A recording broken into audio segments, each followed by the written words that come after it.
Welcome back, listeners, to another episode of Yeah, I Said It. Before we jump into the program, as always, the show is hosted by yours truly, Lance Williams. Before we jump into the program, I want to give a big shout out to Brian Anthony Davis, who's bad, who hosted the show for me last week. Big up to him. At, hashtag Mr. Just Take It. Big up to Dave Schofield, the outstanding podcaster and deputy editor of the website Behind the Steel Curtain.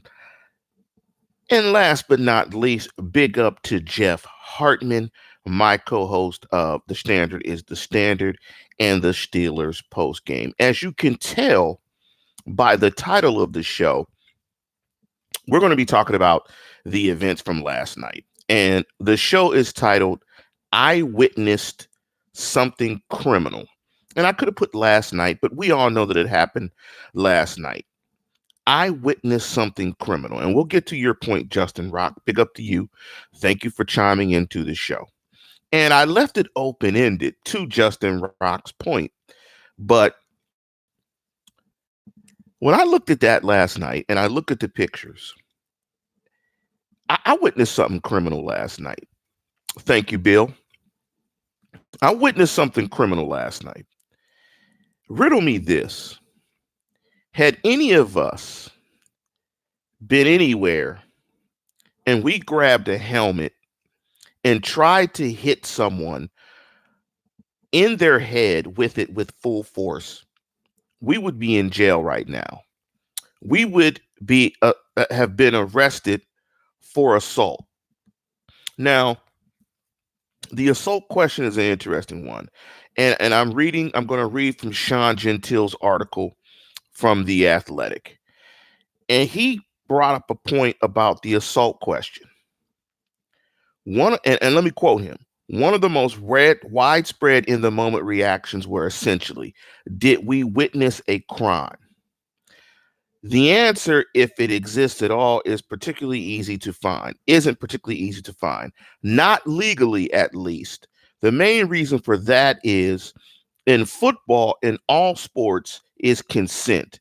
Athletes, by virtue of stepping onto a field or a sheet of ice or a basketball court or a demolition derby track, accept that they're engaging in behavior that in polite society would be a crime. They also accept the associated risk. Now, associated risk is the term that you really want to focus on. Now, I'm quoting from Younger and Associates, QB Limited. I think these are the legal representatives of Mason Rudolph. And right now, Mason Rudolph has left it pretty open-ended on whether he would seek some legal charge or some legal matter, so to speak, in terms of this situation. And the attorney for Younger Associates and Associates Quarterback Limited wrote the following. There are many risks an NFL QB assumes with every snap taken on the field. Being hit on your uncovered head by a helmet, being swung by a 275-pound defensive end is not one of them. Tonight could have had a catastrophic ending. The matter will be reviewed thoroughly. With that being said, I don't need legalese. I don't need any of that to tell me that what I witnessed was criminal. And I'm not one for hyperbole. You guys have seen the show. I'm not one for hyperbole. But had he hit Mason Rudolph at a different angle with the crown of that helmet, when that lawyer talks about catastrophic ending, he's talking about death. He's talking about had he hit Mason Rudolph with the crown of his helmet, he could have killed him. And Bill Davis is correct. Mason Rudolph could have died last night. There have been many melees around the country where people have been swinging instruments that bludgeon people and hit them in the wrong area, and people are dead. he could have easily hit Mason Rudolph last night in the temple with his helmet and killed him, or ended his football career, or damaged him permanently in some sort of way. The NFL's reaction to suspend, I don't even want to say the guy's name. I don't even want to say the guy's name because, we all know the guy's name. I don't want to say the guy's name.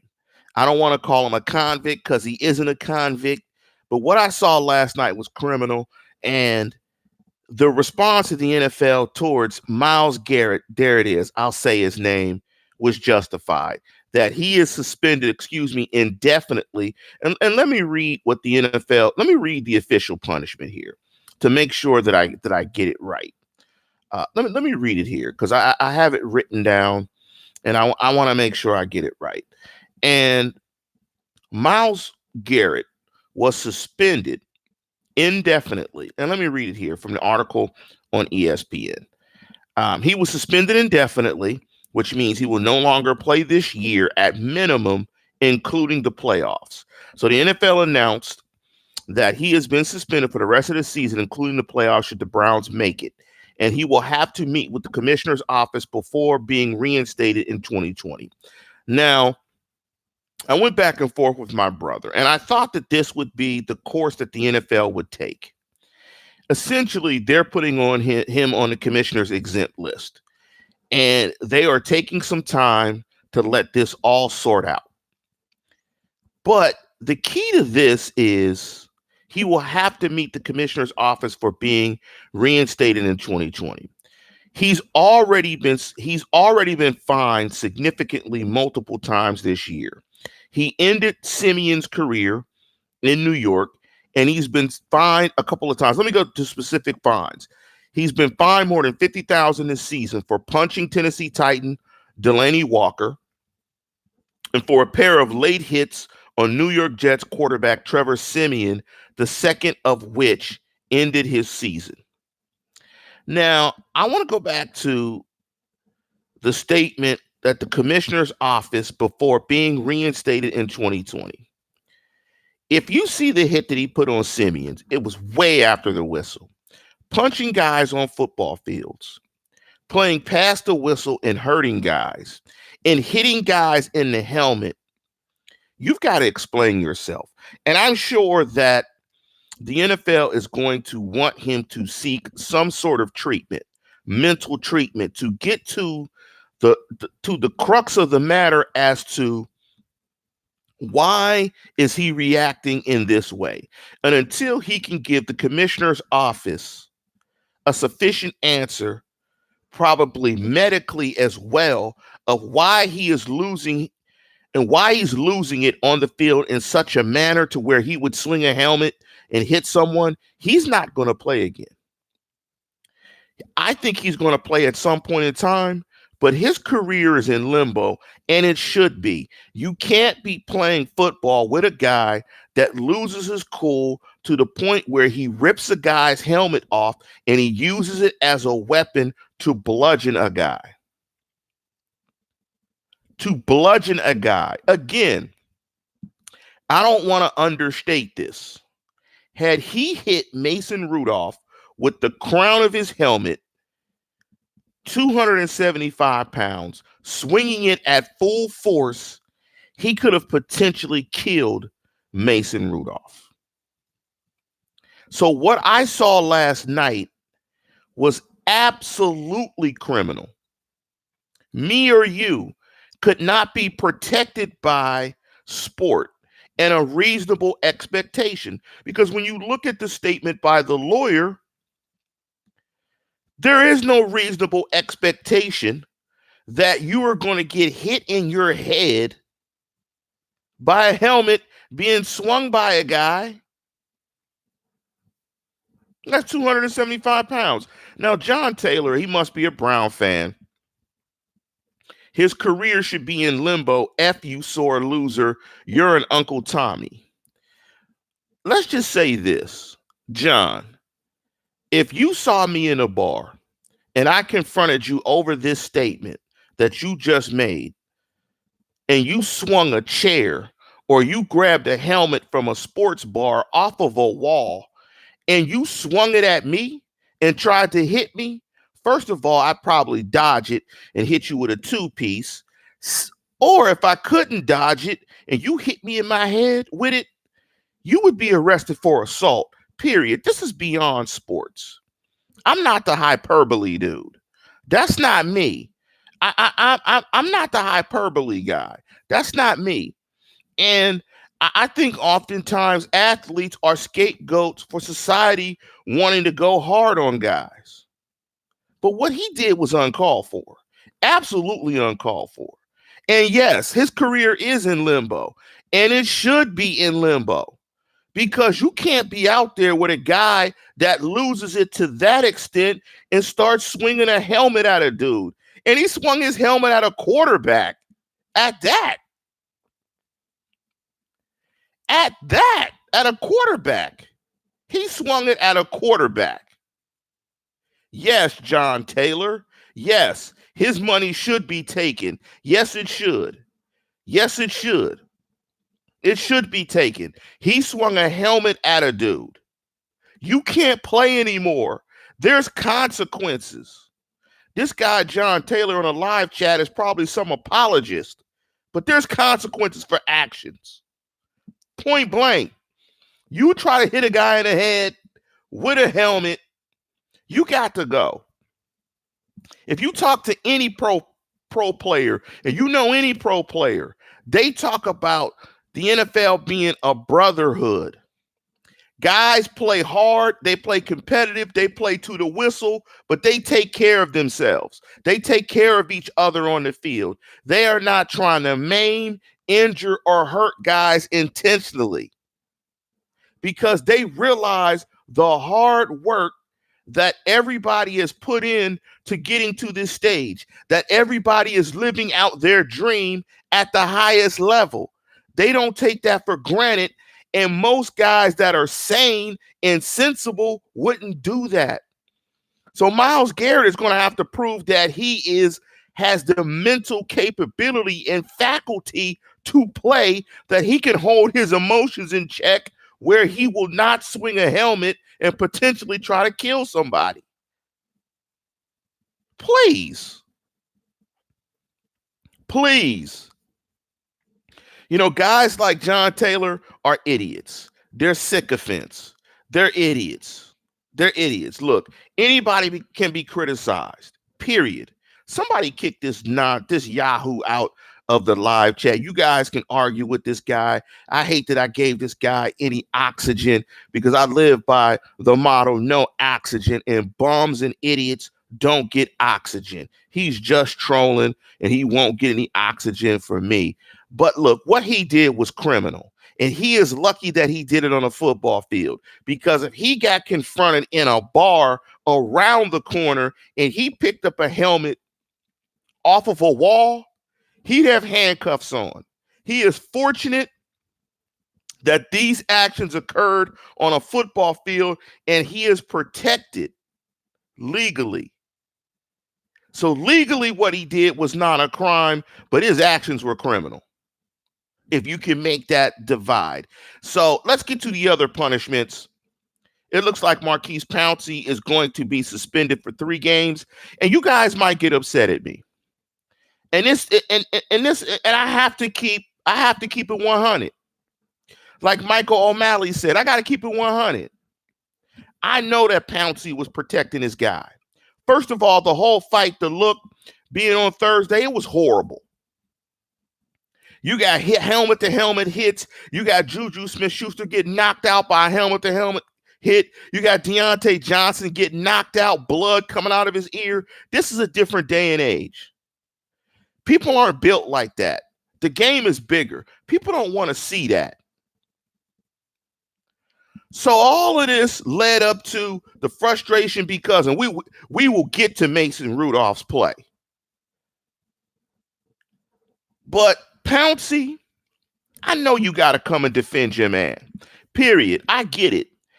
If I had somebody swing a helmet at me in a bar because I was arguing with a Brown fan, because you know it got Buck Wild Willie Wild in the crowd. I would expect my dogs to do the same thing. And I'm not referring to the cats in the dog pound, but I would expect my peoples to do the same thing, to be just like Marquise Pouncey. If you ever get any beef, if Marquise is with you, and that's your man, you know how it's going down. Marquise straight up said he blacked out and forgot everything, throwing blows, trying to stomp him out. Big up. I get all that. Big up to all that. However, this is a business. And I know that he was defending his man, but he put the Steelers in a bad place. They're going to be out their next 3 games. I'm assuming he's going to appeal. So as it stands now, they're going to be out their next 3 games without their starting center. You see how that running game looks? That running game is criminal. You know, worst team in the National Football League converting 3rd and shorts and 4th downs.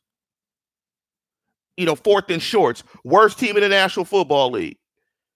So if you think that running game is going to prove without Marquise Pouncey, just drop the divisional game 2 to come.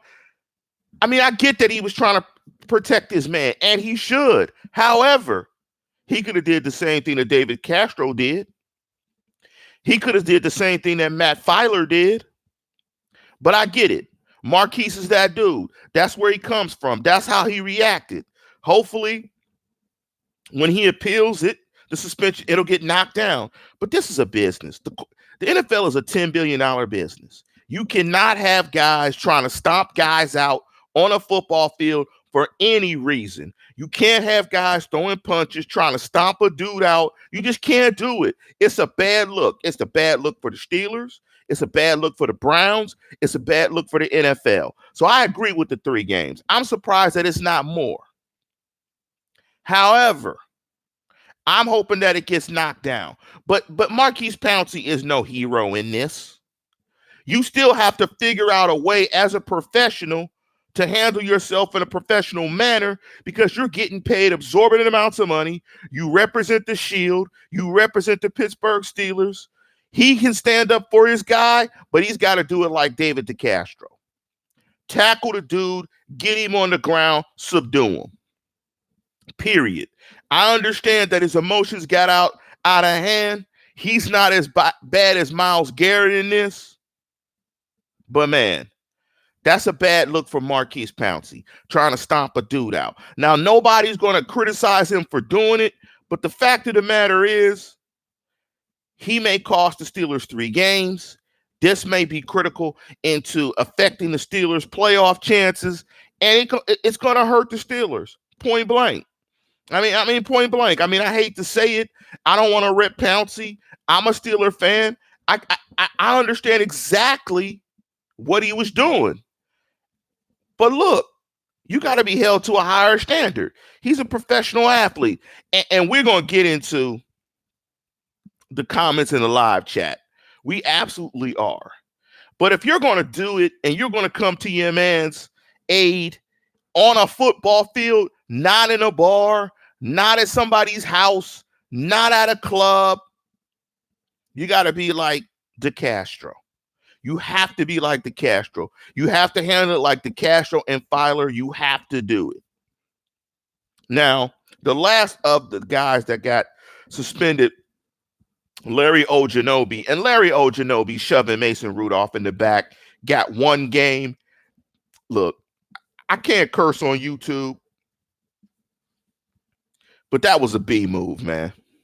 That was an absolute B move. That was a B and I'm itching move. I'm itching and put a B in front of it. Absolutely. Man, you push the guy from the back. It's a quarterback, man. And then you didn't even jump. And then if he wanted to be hard body like that, jump in while your man is getting mashed out. I mean, if you got your man's back, jump in while your man is getting mashed out. Like MOP, the mash out posse. Your man is getting mashed out in the end zone. If you built like that and you bout it, and you hard body, jump in the pile and start fighting. but you push the quarterback from behind, you push a quarterback from behind and you watch. Browns are clowns. Point blank. The Browns are clowns. Absolutely. I believe I read also that the Steelers, both teams, were fined $250,000. It was just a bad look for the NFL. Ojanobi is a clown. It's just a bad look. It's a bad look for Garrett. It's a bad look for Marquise Pouncey. But let's get to the football. And I'm going to just use criminal, because we've said it so many times on the show, as the adjective to describe the football in this game. Let us not use what happened as a way to excuse Mason Rudolph for the awful football that he played. Football was awful. And me and Jeff always talk about Mason Rudolph. And Jeff is a master of minimizing or lowering the expectations smartly when it comes to Mason Rudolph. Smartly. Because at least what Mason Rudolph was doing in prior weeks was he was giving the Steelers a chance to win. He was not losing games. We talked about what happens when the Steelers get down and they have to climb out of a hole offensively. Can he do it? He did it against Miami, but at the time, Miami was the worst team in football. He looked awful, indecisive, statuesque in the pocket, turning the football over, downright dreadful and awful. 1 of 11 on third downs. I believe 0 of 3 on fourth down conversion attempts. They were awful, absolutely awful. Criminal, dare I say, on offense. And the running game was bad. They'd rather throw it with a rookie quarterback, essentially, than try to run the football. Just absolutely bad. And what occurred, and rightfully so, is masking the fact that this guy is he's just a guy at this point. In that, his play is going to vary up and down every week. But where it's never going to hit is super good or extremely good or above average. He is an average player. He's going to be made out as a martyr or a hero from this incident, and that is going to excuse the fact that he played a garbage game. He was terrible. He was absolutely terrible in that game. Did not give them a chance. And to Zachariah Barajas, his comment, Lance, don't forget that this is a preseason roster on an offense, man, but he still needs to make his throws. There's no excuses in the National Football League. You go out there, you try to win with the guys you can. It was a tough spot for him, but he played terribly. He put the ball in bad spots. He wasn't reading the field properly. He wasn't navigating the pocket well. It was a terrible game. And a throwaway game. And the biggest problem for the Steelers on the offensive side of football is the running game is not good enough to help him. He's throwing it 44 times, but they're running it 20 times. The Steelers, and this is to no fault of Ben Roethlisberger. Ben Roethlisberger never believed in a running game. Ben Roethlisberger wanted to play in shotgun and throw the football. The offensive line is tailored to pass protect, and they were getting their butt whipped last night. It's tailored to pass protect. And it can only move effectively as a running game if it has an elite running back behind it. You can see that Le'Veon Bell and the Steelers, it was a perfect combination. His running style with the way they blocked worked well. They're not an effective run blocking team at all. They weren't good last year in the running game. They're not good this year. That offensive line is geared to passing the football because that's what Ben Roethlisberger wanted to do. And they can't rely on it to assist the young guy in playing quality football. He doesn't move around the pocket. It's just bad. It's just a bad look on offense. This is one where you just burn the tape and you move forward and you try to correct and you try to hammer the Bungles. Unfortunately for the Steelers, you got like 4 or 5 dudes in the concussion protocol. You may be playing the Bengals with BJ Finney at center. So it's going to be tough. But again, let me just stress this again. Yes, I'm preaching. I'm on my soapbox. I saw something criminal last night, period. That was thuggery. That was criminal last night. He is fortunate that there is no precedent for arresting, and I could be wrong, at least I don't think so, for arresting an athlete for an action that he did on the field. But I would not blame Mason Rudolph for trying to exercise whatever he wanted to do legally when it comes to getting at Myles Garrett. Do whatever. Once you try to hit me in the head of the helmet and try to hurt, maim, or kill me, it's on and popping. We adversaries. Now, I don't think that the next game with Cleveland, and I think it's in 15, 16, 17 days, it's not going to get out of hand. Everybody in the world is watching that game. It will not get out of hand. And the Steelers are going to win that game. I'm going to tell you that right now. They're going to win that game, and it's not going to get out of hand.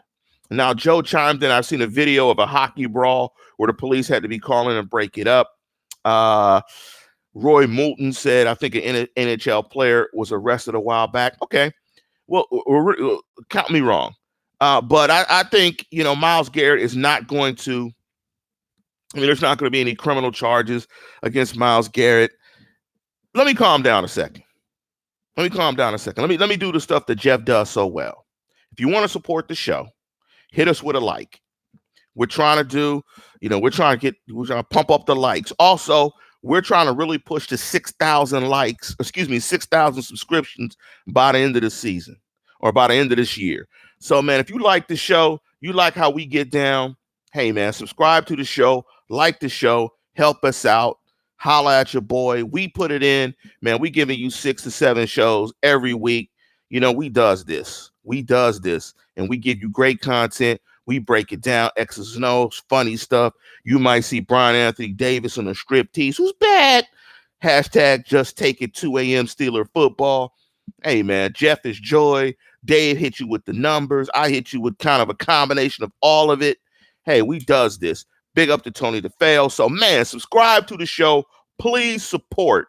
Let me jump into some of these comments. In fact, we have a super chat feature. I know you guys want to get at me with some questions.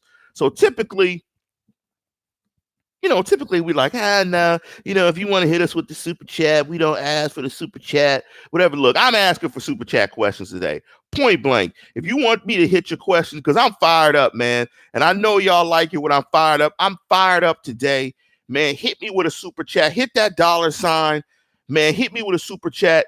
Get your question to the top of the queue. Like Brad Jewett said, man, I'm hot, man. That was some Bush League stuff, man.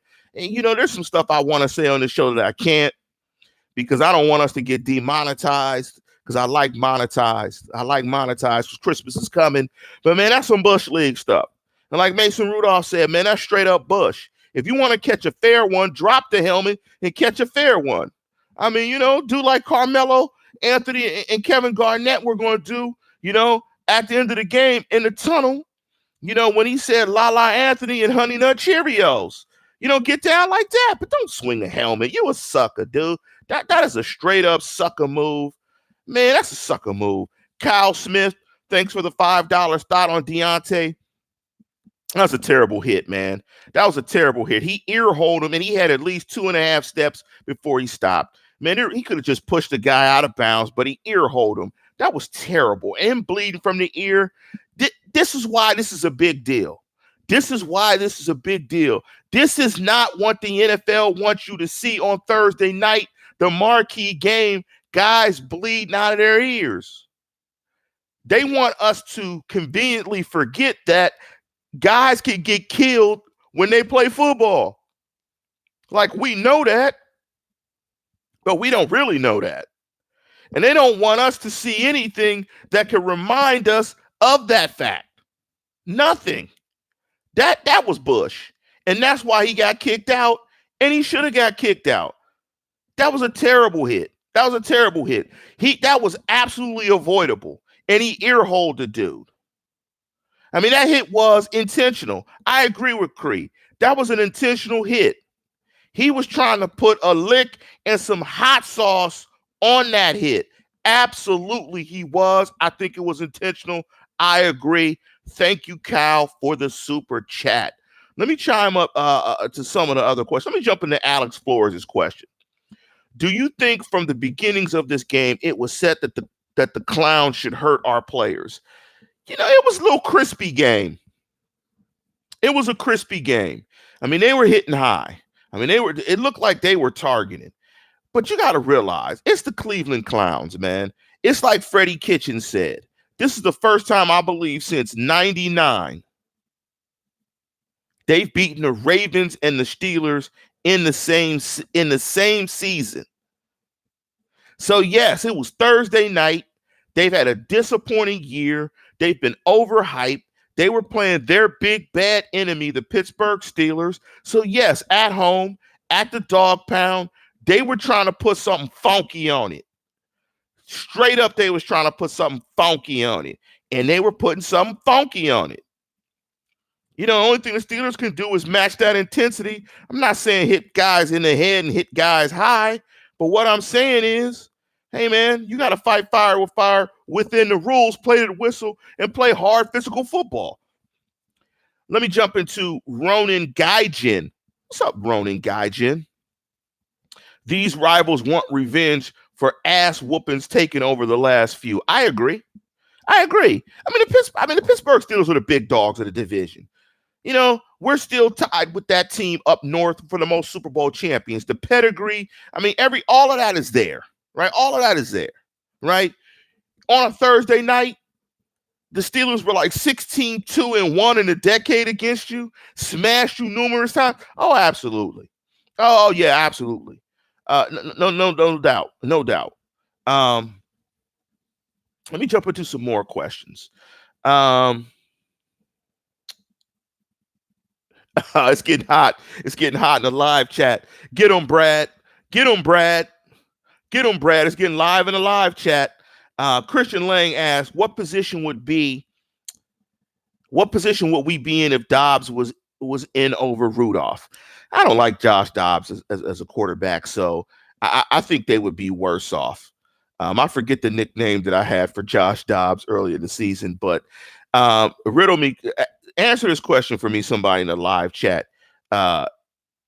Is Dobbs on a roster? If he's not on the roster, that's the perception that the league has. Runner Delgado asks, do you think the AFC North is the dirtiest division in the league? I think it's the most physical. Given the elements, given the fact that, you know, all of the teams still play outside in those elements. It's just a tough, gritty division.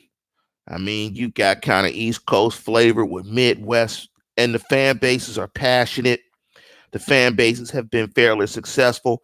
When you talk about the Browns pre-NFL, they were successful. The Clowns, I should say. You talk about the Ravens have been successful. The Steelers are the gold standard, platinum standard of the National Football League. Bungles are horrible, but it's gritty football.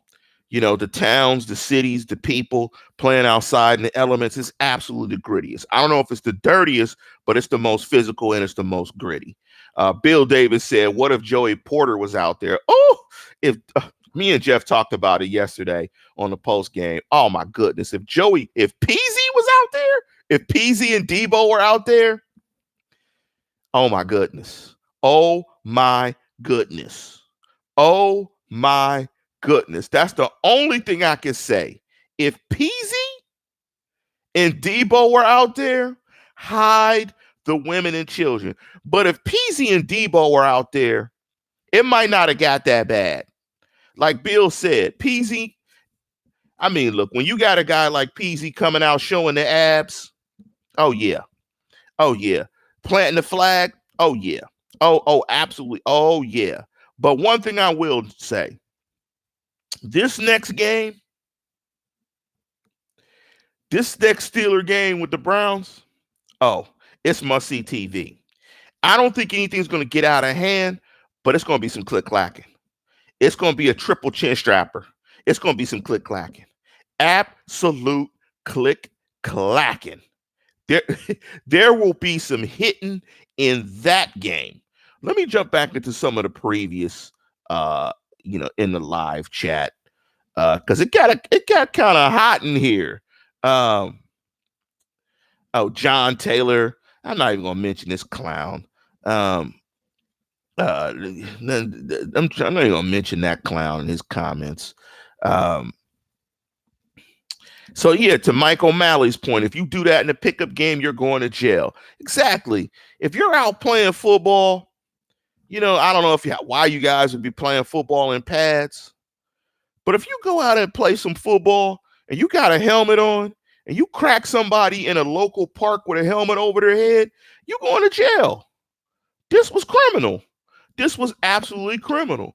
The only reason why he is not going to jail is because he did it on the football field. Had he done that in the tunnel and hit Mason Rudolph in the tunnel, dare I say he'd get arrested. Game's over. So there's no expectation. So there's no realistic expectation that should happen in the tunnel after the game is over. So, this got out of hand. This was worse than anything I've ever seen. This was worse than anything I've seen Vontaze Burfict do, which is saying everything. This is just bad. This is just bad. And what makes it even worse is they lost the football game. Mason Rudolph played terrible. They're back to 5-5. They had an opportunity to get to 6-4. Presumably you beat the Bungles, you get the 7-4, you keep the pressure on the Ravens. It's just bad. It's just bad. But it might be even worse in the live chat. I saw somebody said clapping. Whoa. It's getting bad in the live chat. I mean, wow. Let me get into Real Tree Z71's comment. Next game, Mac Wilson and the Browns DBs better watch their backs. Knocking out not only Juju and Deontay, but also trying to take out Mason. Steelers better hunt hard and fast. I don't disagree. But it has to be legal. It has to be legal. It